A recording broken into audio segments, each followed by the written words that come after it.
안녕하십니까?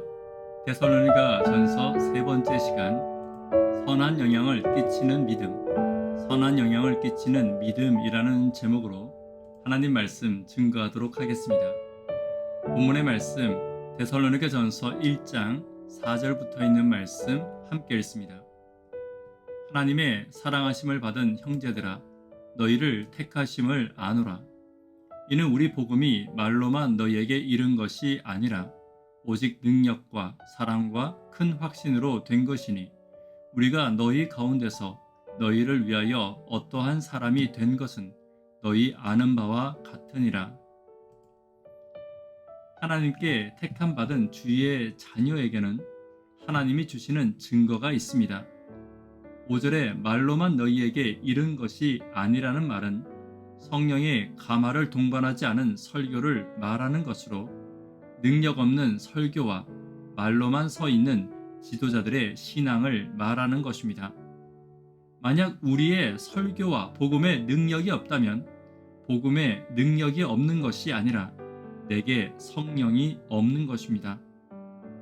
오늘 택함 받은 자에게 주시는 하나님의 능력의 증거를 살피며 주께서 주시는 능력을 사용하여 복음을 전하는 저와 여러분 되기를 간절히 바랍니다.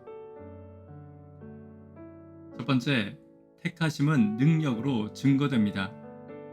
다르게 말하면 택하심은 항상 능력과 동반한다는 것입니다. 4절입니다. 하나님의 사랑하심을 받은 형제들아, 너희를 택하심을 아노라. 이는 우리 복음이 말로만 너희에게 이른 것이 아니라 오직 능력과 성령과 큰 확신으로 된 것이니.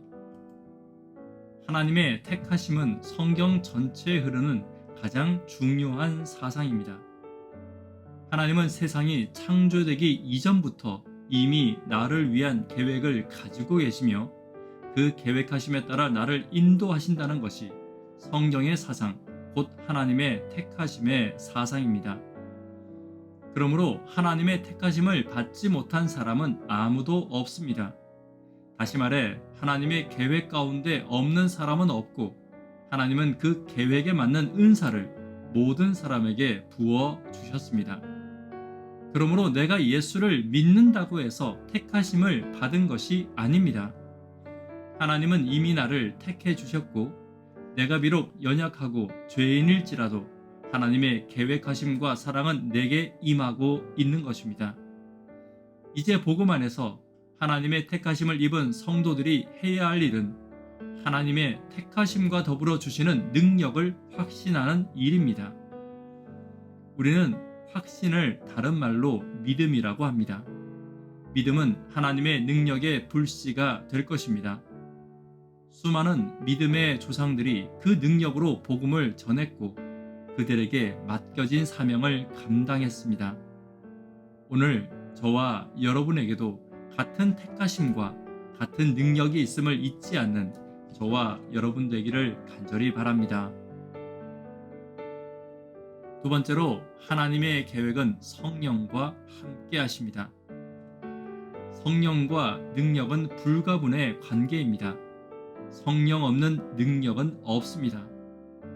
때때로 사단도 능력을 행할 수 있습니다. 그러나 하나님의 성령의 능력은 사단의 능력과는 비교도 될 수 없는 것입니다. 성령은 성도에게 하나님의 계획을 믿게 하고 때로는 알게 하고 또 순종하게 하시는 분이십니다.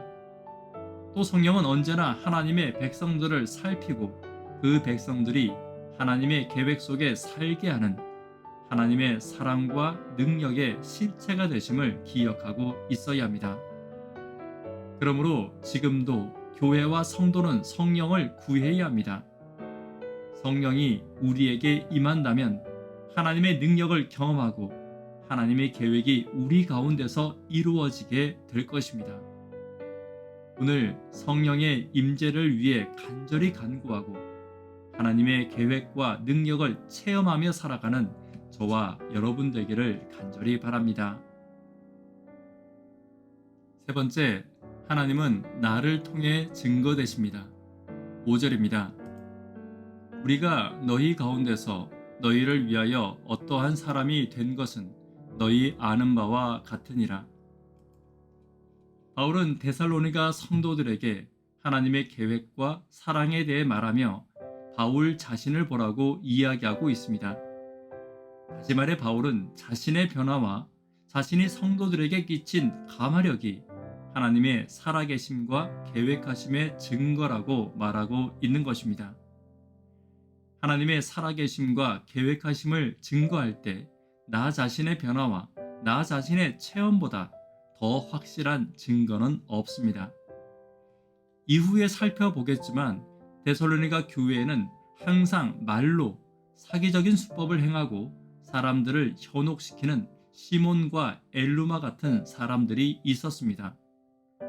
바울은 복음을 변질시키고 방해하는 그들과 자신을 비교하며 바울 자신의 개인적인 경험과 간증을 통하여 하나님의 살아계심을 증거하고 있는 것입니다.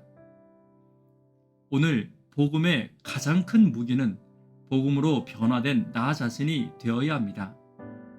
하나님의 살아계심과 계획과 사랑의 가장 큰 증거는 믿는 자들의 삶이 되어야 함을 잊지 않는 저와 여러분 되기를 간절히 바랍니다. 말씀의 결론 맺도록 하겠습니다. 택함받은 성도에게 주시는 하나님의 능력을 살펴보았습니다. 택하심은 능력으로 증거될 것입니다. 하나님의 계획과 택하심은 성령과 함께 하십니다. 하나님은 나를 통해 증거되심을 잊지 않는 저와 여러분 되기를 간절히 바랍니다. 기도 제목 함께 나누도록 하겠습니다. 전도회를 위해 간절히, 구도자분들을 위해 더 간절히 기도 부탁드립니다. 청년, 학생, 어린이를 위해 간절히 기도 부탁드립니다. 하나님의 택함받은 백성으로 능력을 입으며 선한 영향을 끼치는 내가 되기를 위해 기도 부탁드립니다. 이 시간 개인적으로 기도하도록 하겠습니다. 감사합니다.